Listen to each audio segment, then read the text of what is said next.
quand vous dites que c'est les mêmes obligations dans une petite entreprise que dans une grande, mais on n'a pas forcément les mêmes moyens. Mmh. Est-ce que pour autant, si on instaure ce dialogue dont vous parlez, on arrive à des résultats probants? Je ne sais pas, Aymeric, ce que vous en pensez. Est-ce que c'est avant tout une question de prendre le taureau par les cornes, instaurer une communication dans l'entreprise, plus qu'une question de moyens financiers développés sur ces questions?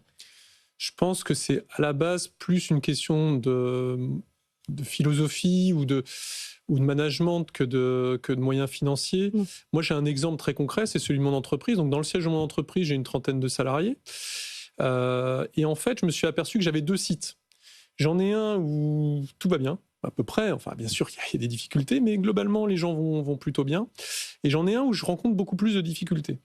Et quand on analyse les différences entre les 2 sites, on s'aperçoit que c'est vraiment, dans un, il y a une cohésion.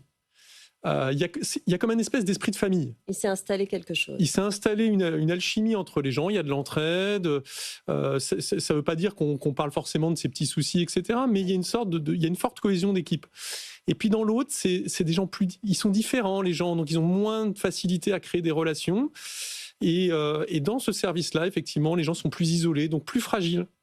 Et on voit que cette notion de la cohésion sociale, enfin de la cohésion des équipes, elle est vraiment majeure Elle est clé. dans la capacité. Elle est clé Ça parce veut dire que c'est une que question de personne.